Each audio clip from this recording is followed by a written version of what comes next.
એને મેં ફોન કર્યો, મેં બાઘા તારી મેરેજ એનિવર્સરી ક્યારે છે? તો મને કે 15 મે. મેં કે તને યાદ છે? મને કે નારેના વાસણ ધોઉં છું, તપેલી ઉપર જ તારીખ લખી છે. મારે છે ને ફ્લેટ છે ને સામે અગાસી છે મારા ફ્લેટની સામે. તો હું બરાબર બારીમાં ઊભો હતો ને તો સામે અગાસીમાં એક જણો ધોમ તડકાનો કપડાં હુકવતો હતો. તો મેં એને કીધું, મેં એ ભાઈ તમારા લગ્ન થઈ ગયા? તે તો રોવા માંડ્યો, પોક મૂકીને રોયો.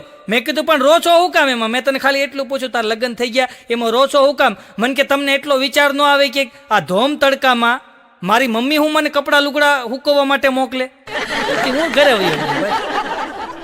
મેં મારી ઘરવાળીને કીધું, મેં તું ગમે એ વાતમાં મારું કરશો. મેં તું ગમે એ વાત હોય તો તું મારું કરશો. તો મેં કીધું ક્યારેક આપણું તો બોલ, અને હવે કબાટમાં હું ફાફા મારશો? મને કે આપણો ચણિયો ગોતું છું. એક બેન તો પોલીસ સ્ટેશન ગયા કે સાહેબ મારી ફરિયાદ લખી લ્યો. સાહેબ કે બોલો બોલો શું ફરિયાદ છે? કે ફરિયાદ લખી લ્યો, મારો ઘરવાળો છે ને મારો ધણી ખોવાઈ ગયો છે.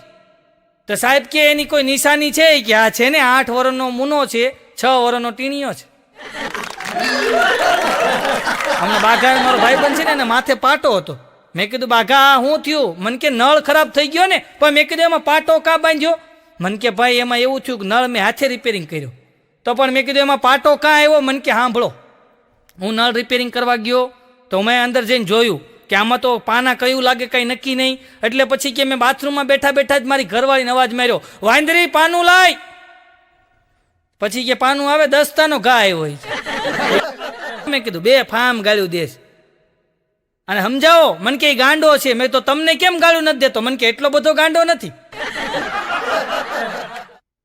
અને પહેલાના સમયમાં એવું હતું, કોઈ ગુજરી જાય ને તો હું ભણતો ને ત્યારે એવું સ્કૂલમાં રજા પડી જાય. કોઈ વડીલ ગુજરી ગયું હોય ને ગામમાં તો સ્કૂલમાં રજા પડી જાય. તો એવું એક ગામમાં બન્યું બરાબર. એક જગ્યાએ એક દાદા ગુજરી ગયા ને તો સ્કૂલમાં રજા પડી ગઈ. છોકરા બધા નીકળ્યા ને દફતર લઈને, તેમાં 3-4 ભાભલા છોરે બેઠા બીડી પીતા હતા. તે એક છોકરો બીજા છોકરાને કે આમ જોઈ આપણી 4 રજા તો અહીં બેઠી કે રેવા દો.